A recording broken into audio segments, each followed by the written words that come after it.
O termo idealismo absoluto, ele é usado no contexto da filosofia do Hegel, mas pelo meu conhecimento, pela minha pesquisa, o Hegel não usa este termo em nenhuma das obras dele. Este termo se encontra uma única vez em uma das lições, e as lições não são textos que o próprio Hegel publicou, mas são textos produzidos a partir das anotações de aula dos alunos. Então, possivelmente, o Hegel de fato usou este termo alguma vez em sala de aula, mas certamente não é um termo que é central para ele e que é importante para ele para denominar sua filosofia. Ele sempre fala em idealismo objetivo em suas obras e parece que isso era suficiente para ele.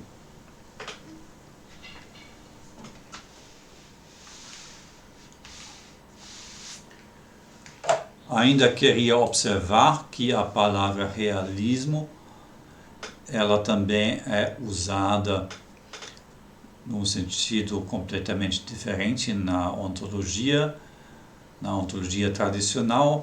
Isso nós vamos ver a seguir.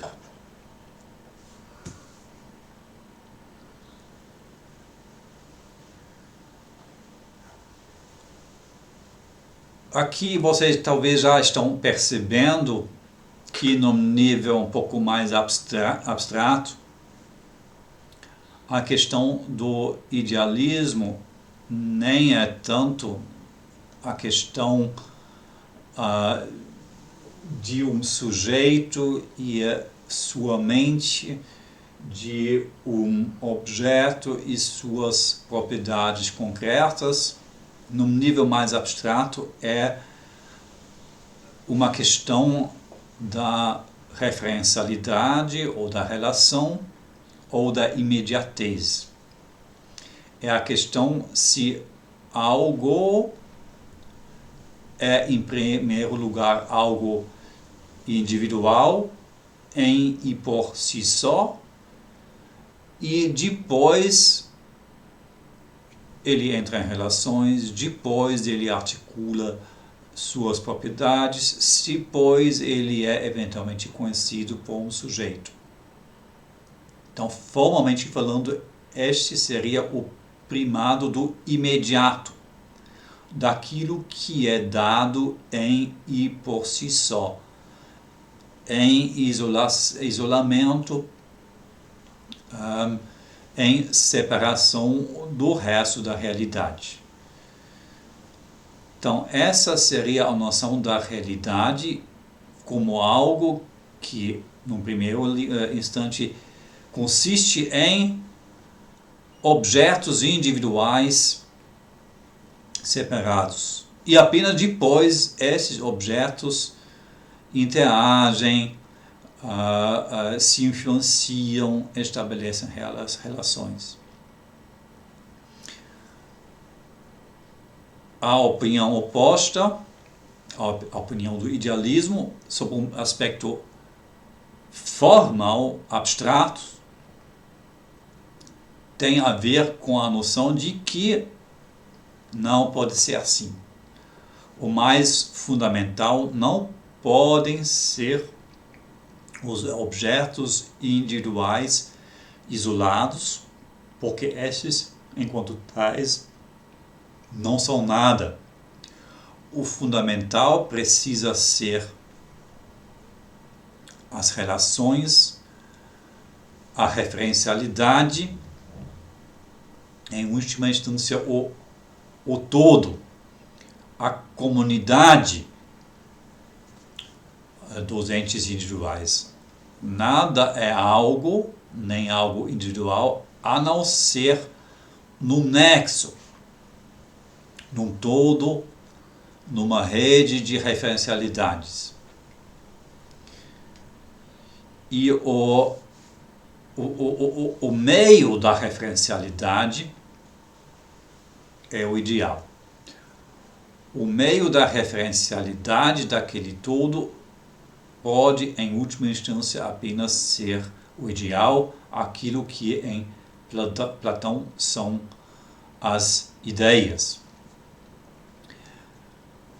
Mais uma vez, ainda não estou argumentando, apenas estou indicando algumas, digamos, evidências primárias dessas duas posições. A evidência do realismo é aquele da mente ingênua, não no sentido pejorativo, mas no sentido que isso é natural. Essa árvore, ela está lá. Ela existe em impossível. Ela é um objeto independente. Ela não precisa ser conhecida, ela não precisa de mim ou de outro objeto para existir. Mas ela também não precisa de outros objetos fora de si para ser ela mesma. Claro, ela precisa de água, de ar, de luz para crescer e tudo, mas isso é uma questão biológica. Ontologicamente falando, um objeto concreto, ele existe em e por si mesmo. Essa é uma intuição muito forte e é a intuição natural. Mas a intuição idealista pode ser igualmente forte, embora ela talvez não seja natural, mas seja, uma evidência da reflexão. E essa evidência, não. Uma árvore não pode ser nada apenas em virtude de si mesma. Ela precisa algo maior dentro do qual ela se encaixa. E este maior, em última instância, só pode ser garantido, só pode ser estabelecido pelas ideias, pelo ideal.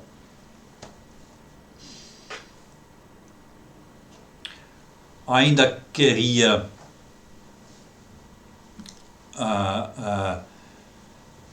falar brevemente sobre realismo, sobre monismo e sobre dualismo nesse contexto.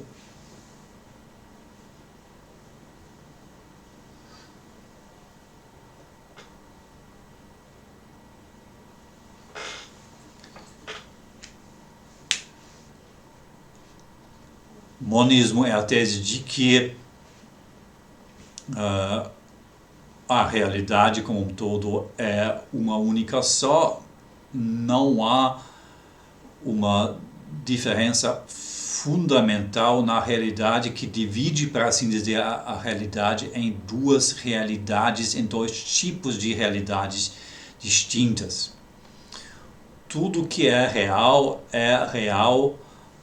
da mesma maneira. Isso não quer dizer que existe apenas uma única coisa. Isso é também um tipo de monismo extremo. Isso é o monismo do Parmênides, e de uma forma já um pouquinho mais leve é o monismo do Spinoza. Mas o monismo moderado não diz isso, que existe apenas uma única coisa. No Parmênides apenas existe o ser. O monismo moderado diz que existem sim, muitos objetos diferentes, contudo são todos do mesmo tipo.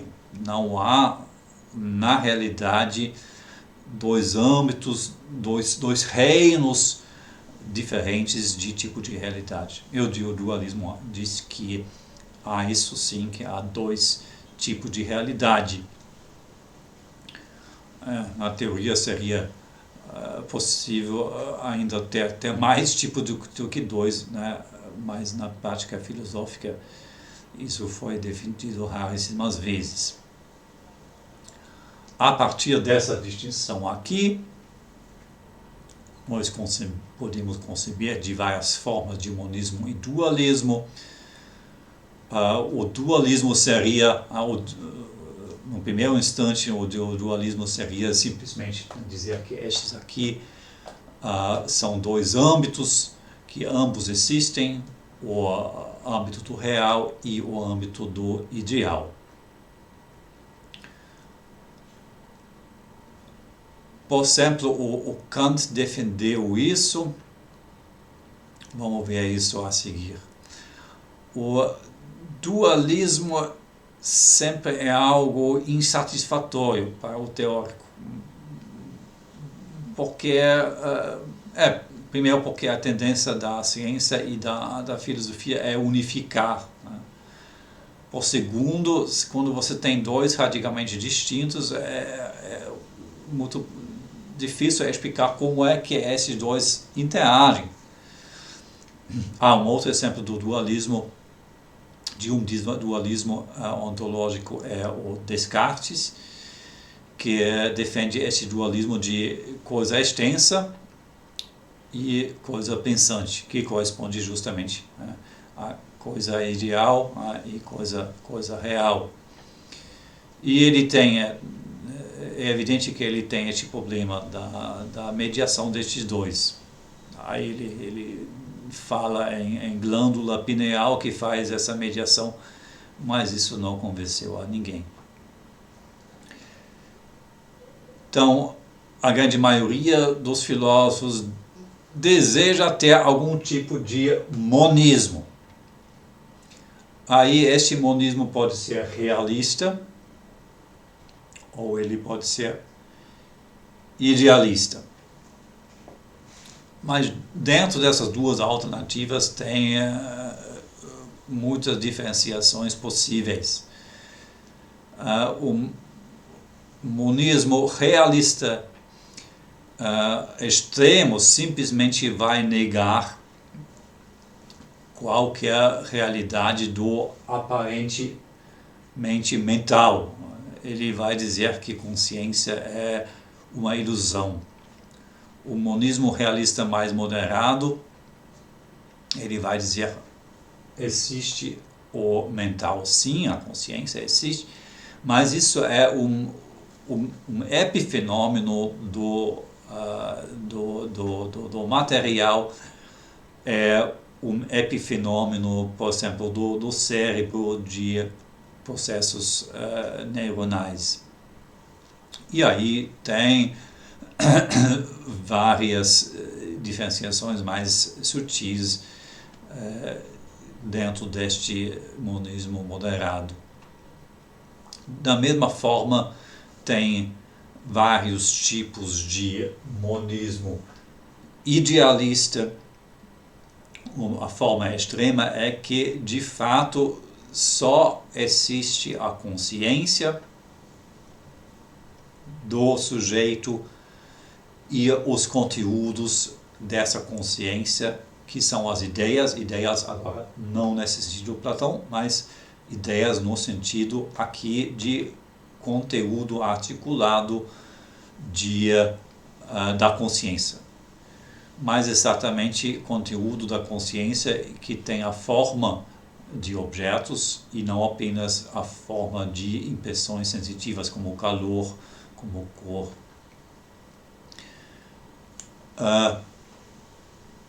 Então, isso seria o monismo idealista extremo.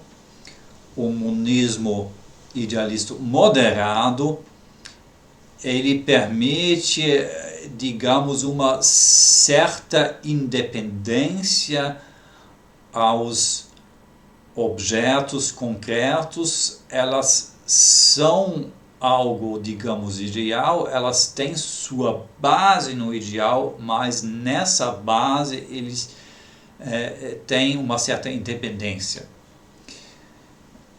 Já em Kant, nós podemos dizer que o mundo empírico tem essa independência, embora ele seja ainda algo completamente dentro do âmbito epistêmico, dentro do âmbito do conhecer humano.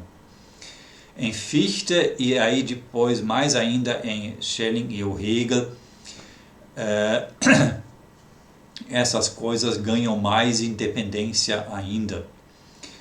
De tal forma que já o Fichte ele pode aceitar completamente o realismo dentro do idealismo. O Schelling ele fala de vez em quando em ideal realismo. E o Hegel também não tem nenhum problema em aceitar a independência, uma certa independência da existência dos objetos estamentais. Em primeiro lugar, ele não precisa mais defender que tudo existe apenas dentro da mente de sujeitos individuais finitos, porque ele defende um idealismo objetivo, não desse sujeito individual, mas dessas ideias transindividuais, transhumanas. Em segundo lugar, mesmo com relação a estes aqui, para assim dizer, deixam um espaço para estes objetos existirem numa certa independência.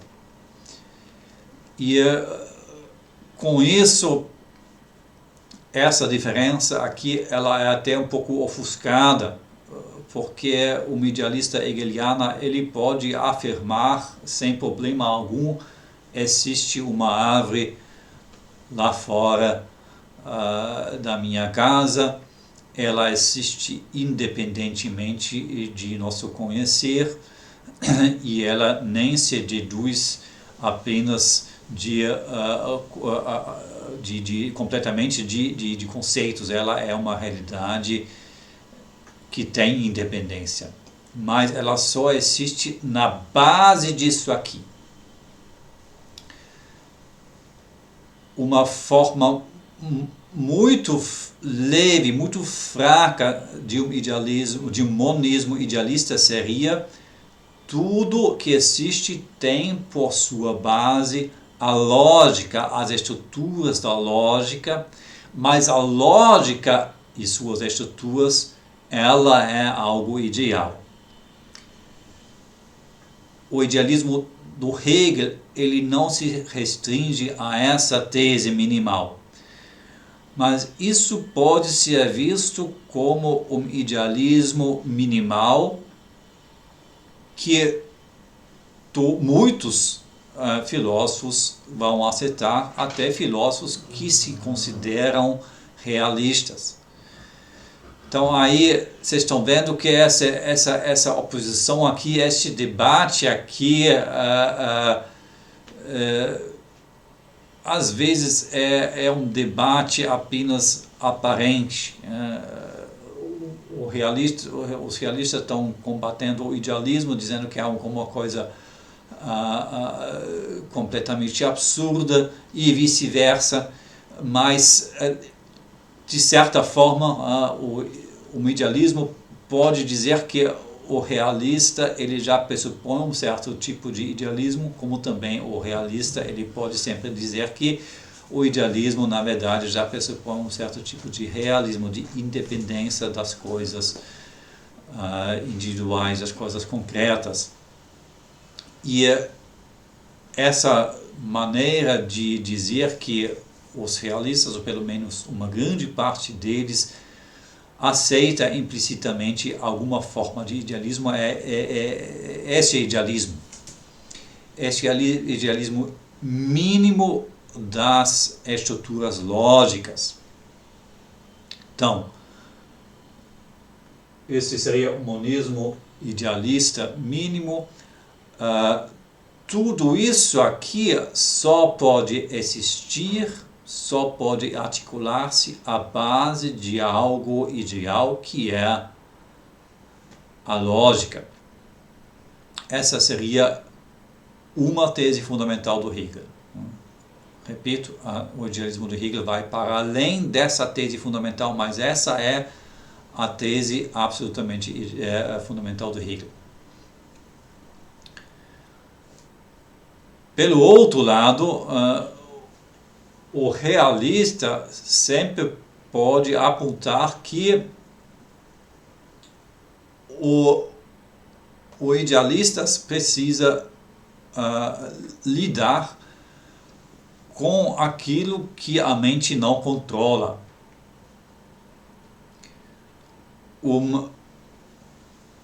argumento entre aspas, muito simples, muito fraco do realismo contra de um realista contra um idealista bater nele ou fazer alguma coisa inesperada, né? E depois dizer, viu, você não esperava isso acontecer, né? Você não antecipava que eu ia bater em você, né? Mas isso prova de que a realidade não pode ser apenas algo dentro de sua mente, né? Porque você não gosta de ser batido. Então, se tudo fosse apenas algo dentro de sua mente, você não tivesse desenvolvido essa ideia de que eu bato em você. Claro, nenhum idealista defende isso, que eu tenho um controle absoluto sobre aquilo que acontece em minha mente. Isso seria absurdo. É óbvio que isso não é o caso, né? Então, idealismo, evidentemente, não pode significar que o mundo é uma criação consciente e intencional minha. Não sou eu, o objeto específico, não sou eu, Conrad, que cria este mundo mental, este conteúdo lá dentro. Isso é óbvio, né? Nem o Berkeley diz isso. Muito o que acontece aqui dentro é imprevisto, é indesejado, é surpreendente.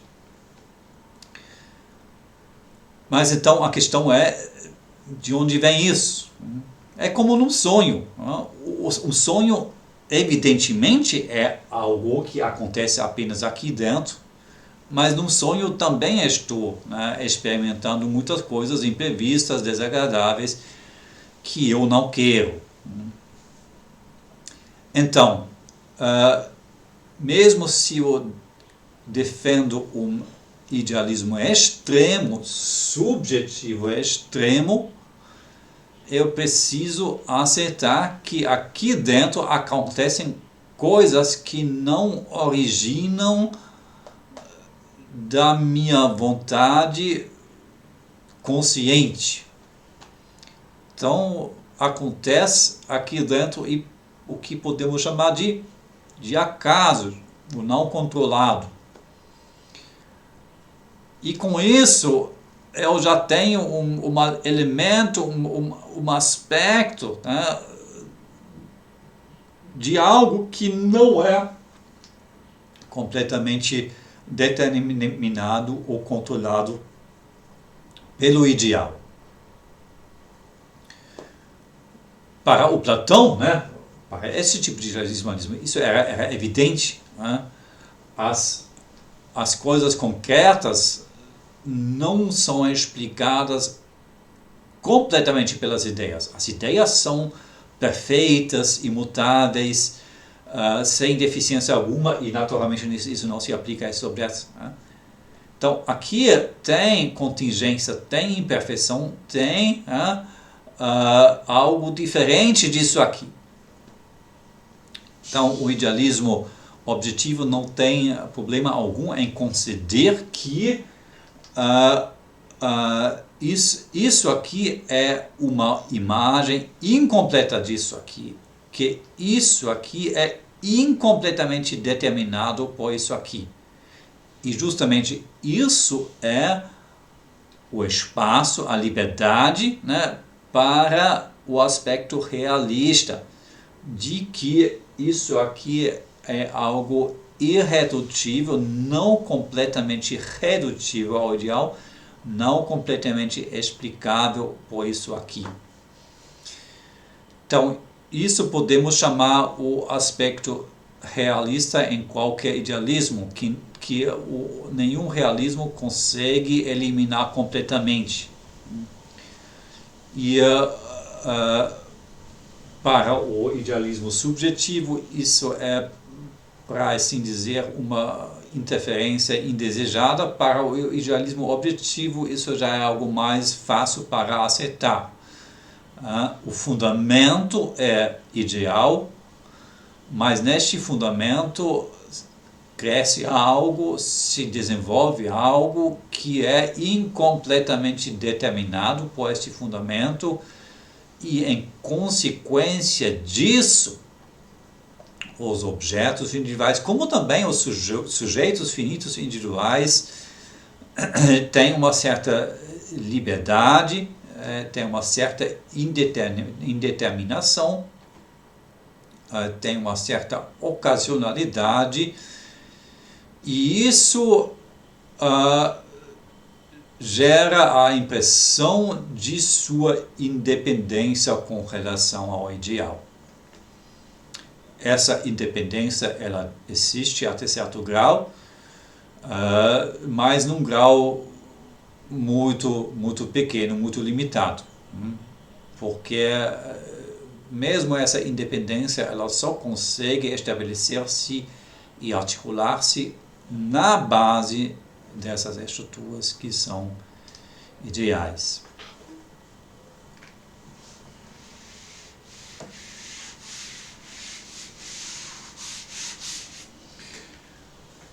Vamos resumir o que é realismo. Realismo é a tese que existem objetos reais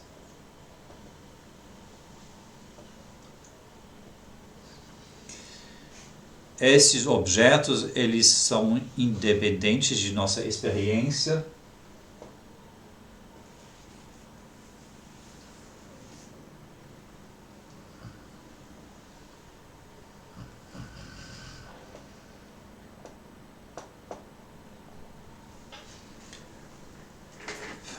E elas têm características e relações independentemente dos conceitos pelos quais nós os entendemos ou da linguagem na qual nós os descrevemos.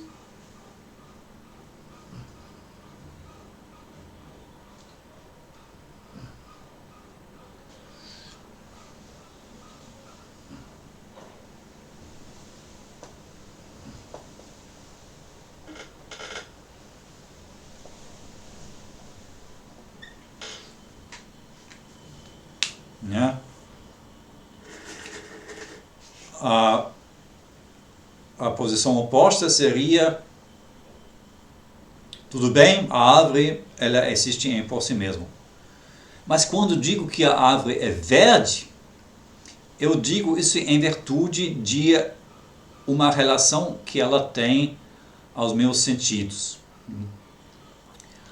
Quando eu digo que a árvore ela tem um metabolismo, eu digo isso na base de uma teoria que eu tenho, né? Uma teoria da biologia. Quando eu digo que a árvore é uma planta, eu digo isso na base de um sistema conceitual da biologia, por exemplo, que nós desenvolvemos na nossa linguagem. Então, essa seria a tese: os objetos têm suas características e suas relações em virtude ou da minha percepção ou das minhas convicções, das minhas teorias, dos meus conceitos, ou até em virtude da linguagem que nós usamos para descrever as coisas.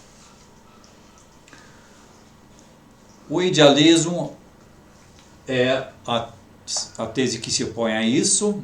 O idealismo extremo vai dizer que não existem objetos reais. O idealismo moderado ele pode considerar que existem objetos reais, mas elas não são independentes de nossa experiência.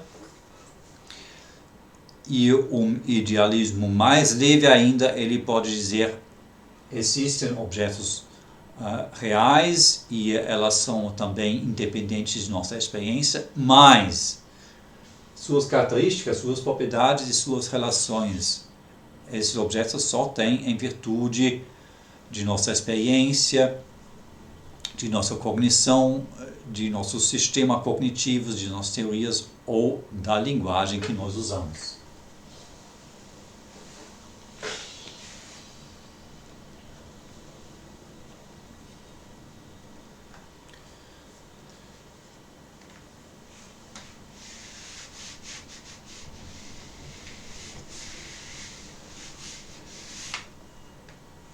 Se alguém defende a tese realista, ele pode ainda diferenciar dentro do realismo.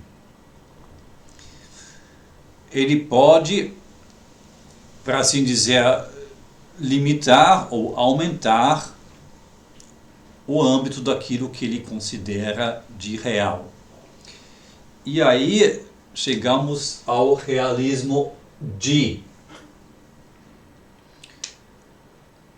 O que quase todos os realistas defendem é o realismo de objetos materiais.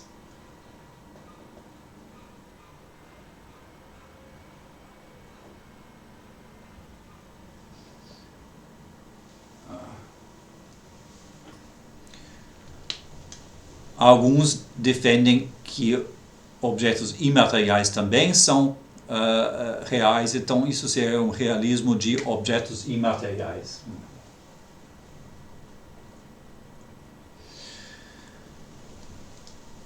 Podemos defender que objetos matemáticos, que evidentemente são imateriais, são reais.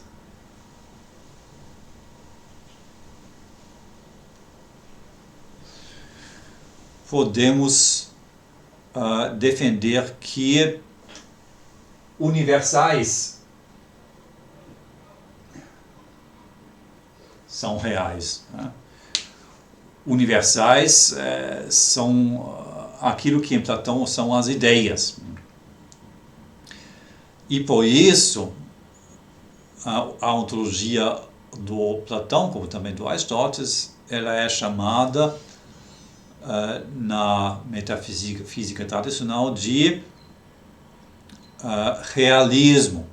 Isso é realismo não naquele sentido que acabei de explicar, mas neste sentido de realismo de.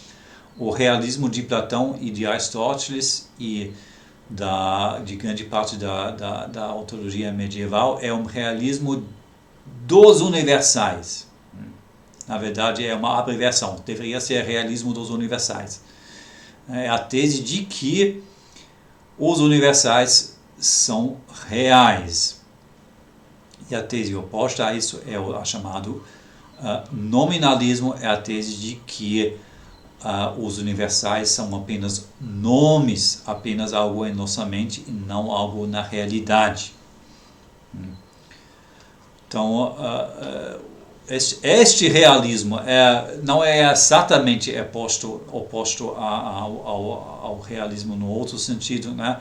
Mas na verdade, né, um tipo de idealismo.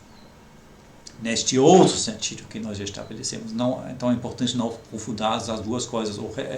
O realismo enquanto oposto ao idealismo e o realismo quando o realismo dos universais quer dizer exatamente que as ideias, os conceitos, os universais têm a realidade.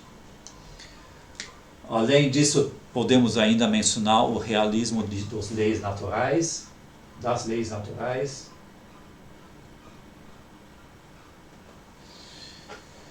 e o realismo dos estados de coisas.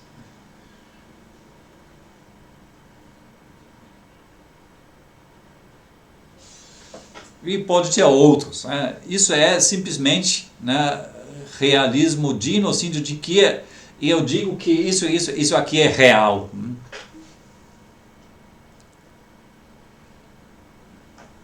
Ainda podemos aqui mencionar objetos modais, possibilidades existem. Aí alguns dizem, não, possibilidade é alguma coisa apenas, né, em nossa mente. Outros dizem, não, possibilidades são algo real.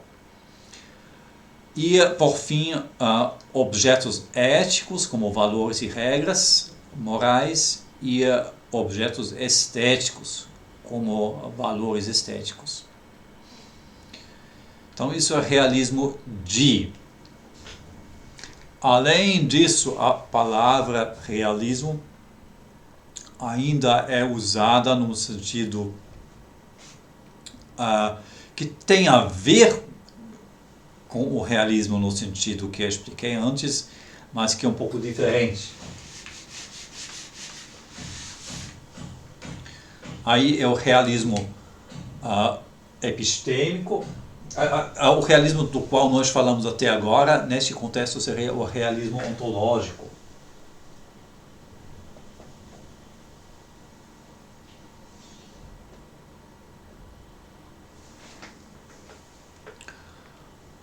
O realismo com relação àquilo que existe ou não existe.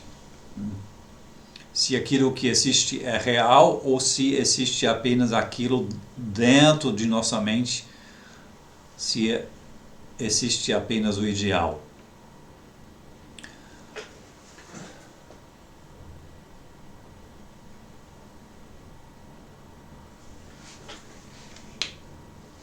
O realismo epistêmico diz que os objetos de nosso conhecer realmente existem e existem assim como nós os conhecemos. Naturalmente, este realismo epistêmico ele pressupõe o realismo ontológico, porque se não existe nada fora de minha mente, eu também não conhecer nada fora de minha mente. Né? Mas se existe alguma coisa fora de minha mente, ainda não é garantido que, de fato, eu posso conhecer ele. Um exemplo de tal posição seria o Kant, que afirma que existem as coisas em si fora de nossa mente, mas não temos nenhum acesso epistêmico a elas. Realismo semântico é um realismo com relação à nossa língua, que é o valor de verdade das sentenças na língua. Ele é algo objetivo e não depende apenas do sujeito, do mental. Realismo já mais específico, na verdade seria uma forma mais específica do realismo epistêmico, é o realismo científico.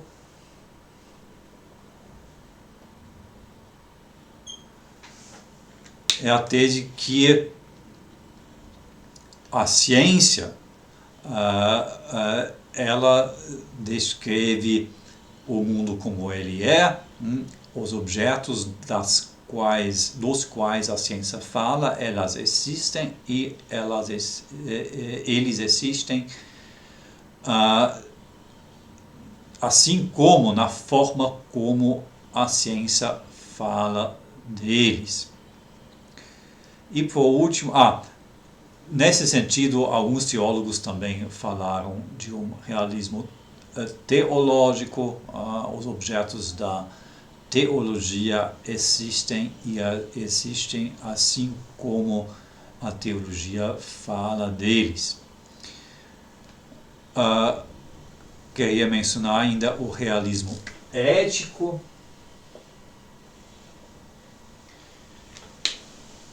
que defende que os objetos da ética, valores éticos, regras éticas, têm realidade fora dos sujeitos, fora da mente.